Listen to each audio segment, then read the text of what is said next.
Cirque A Living Nightmare by Darren Shaw. Chapter 5.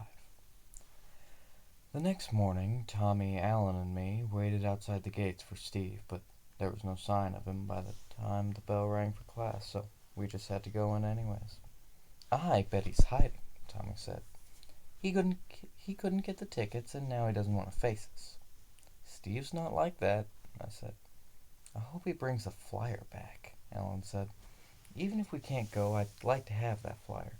I'd stick it up over my bed and—" "You couldn't stick it up, stupid," Tommy laughed. "Why not?" Allen asked. "Because Tony would see it," I reminded him. "Oh, yeah," Allen said glumly. I was miserable in class. We had geography first, and every time Miss Quinn asked me a question, I got it wrong. Normally, geography is my best subject because I know so much about it from when I used to collect stamps. "Had a late night, Darren?" she asked when I got my fifth question wrong. "No, Miss Quinn," I lied. "I think you did," she smiled. "There are more bags under your eyes than in a local supermarket." Everyone laughed at that. Mrs. Quinn didn't crack jokes very often, and I did too, even though I was the butt of the joke. Morning dragged along, the way it does when you feel down or disappointed.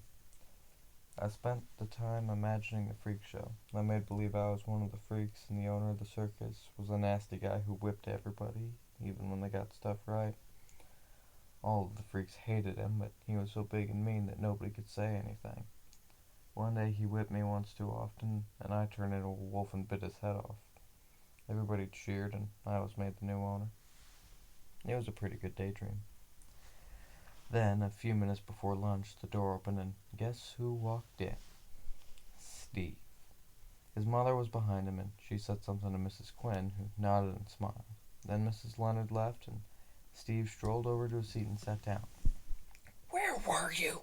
I asked in a furious whisper. "At the dentist's," he said. "I forgot to tell you I was going."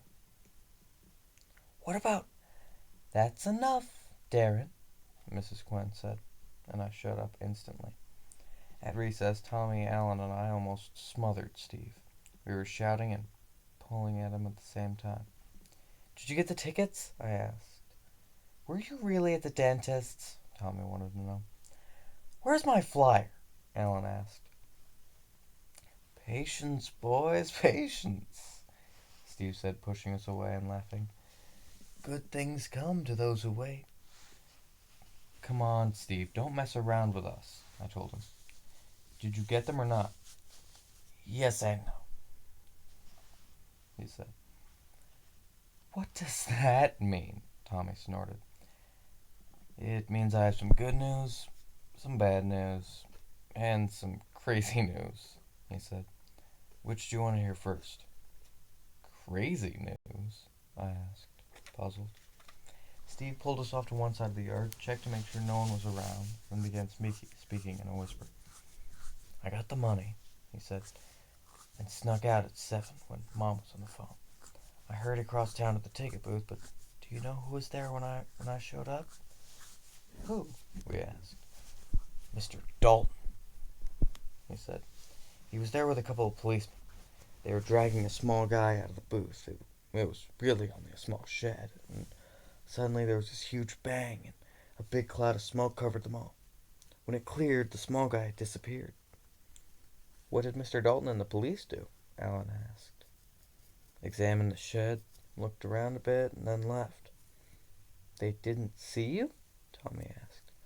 "Nope," said Steve. "I was well hidden." "So you didn't get the tickets," I said softly. "I didn't say that," he contradicted me. "You got them?" I gasped.